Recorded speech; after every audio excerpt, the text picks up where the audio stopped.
चंदन की खुशबू आ रही है, और ऐसी खुशबू पूरे चित्तौड़ में एक ही आदमी लगाता है।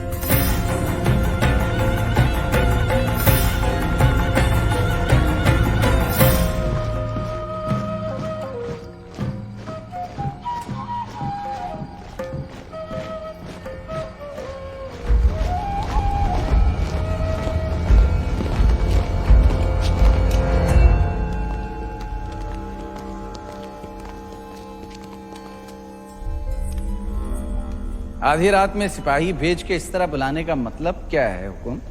एक अपराधी को सजा देनी है राजगुरु। बस इतनी सी बात है। ये कार्य कल सुबह भी तो हो सकता था। अपराध संगीन है, निर्णय तो आज रात को ही होगा। कौन है अपराधी? आप। जिसकी पवित्रता की सौगंध सारा मेवाड़ खाता है वो अपराधी। जिसने रावल रतन सिंह को सिंहासन पर बैठना सिखाया है वो अपराधी। ऐसा क्या अपराध हुआ है हमसे हुकुम? जब रावल अपनी रानी सा के साथ एकांत में थे, उन पलों को देखने की हिम्मत की है आपने। मनगढ़ंत। प्रमाण क्या है? सुजान सिंह, हुकुम।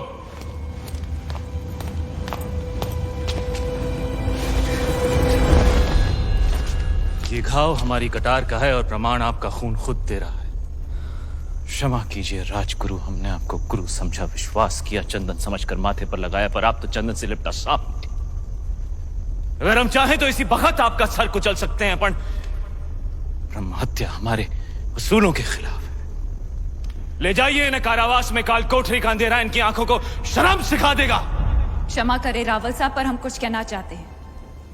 जिसकी मिट्टी में मिलावट हो जाए उसे मिट्टी से दूर कर देना ही अच्छा है। इनके अपराध की एक ही सजा हो सकती है,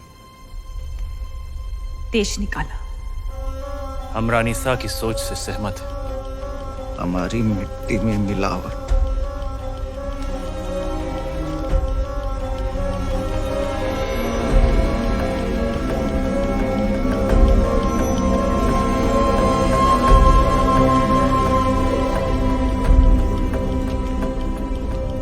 लो पी ली हमने अपमान की आग, लेकिन इस आग में जलकर चित्तौड़ राख हो जाएगा।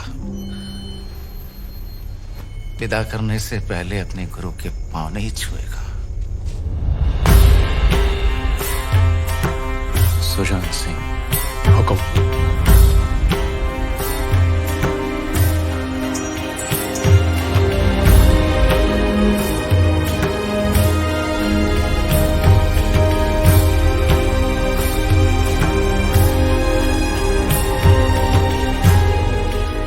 जा रहे हैं इस मिट्टी से दूर, लेकिन पूरे मेवाड़ को घुटने टेकने पर विवश नहीं किया तो मान लेना राघव चेतन इस संसार में था ही नहीं। एक विचार था जो हवा में विलीन हो गया।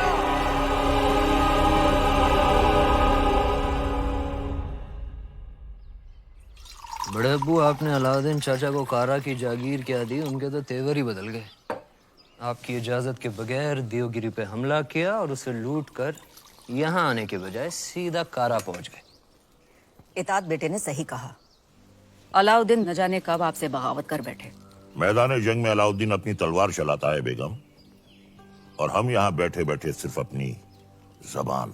बड़े अब्बू, हम बस इतना ही कहना चाह रहे हैं कि आप उन पर नजर रखिए। हमारी नजर में अलाउद्दीन सिर्फ हमारे खजाने की चाबी है, बस।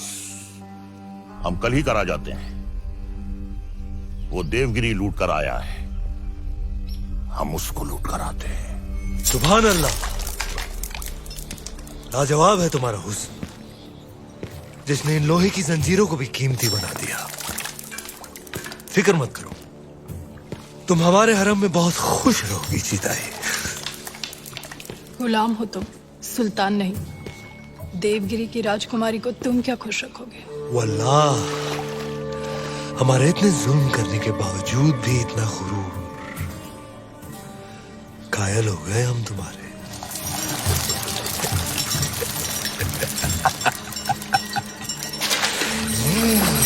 सरदार, आपका मंसूबा कामयाब हुआ। मरहबा। आप चाहते थे कि सुल्तान हिंद कारा आए, और वो आ गए।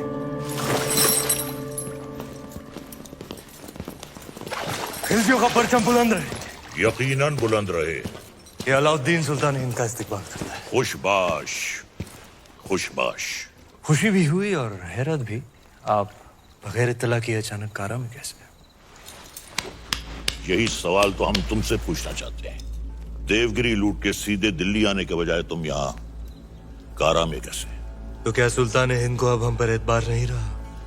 ये सारा खजाना देवगिरी से लूट कर आप ही के लिए तो लाए हैं। और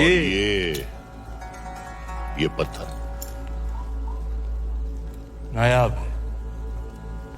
ये तोहफा हमने खुद को दिया है।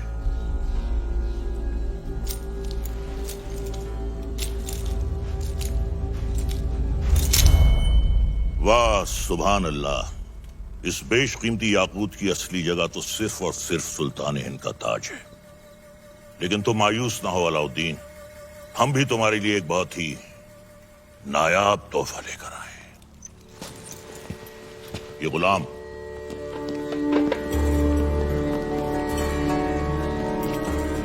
खास तौर से तुम्हारे लिए खरीदा गया है। लोमड़ी की खाल में छुपा हुआ एक चीता है। ये पैरों के नाखूनों से लेकर सर के बाल तक ये तुम्हारी खिदमत करेगा। आजमा कर देख लो। नाम क्या है? मलिक गफूर हुजूर। तुम्हारा नहीं, इत्र का। जन्नतुल फिरदौस। क्या कर सकते हो हमारे लिए? सब कुछ। आप कहें तो जान भी दे सकता हूँ। ले सकते हो? जी हुजूर। इन दोनों की जान ले लो। इन दोनों अरे भाई ये दोनों मेरे वजीर हैं। ये मजाक छोड़ो। अलाउद्दीन, हम चाहते हैं कि तुम अपनी फौजों का रुख दक्कन की जानिब दो।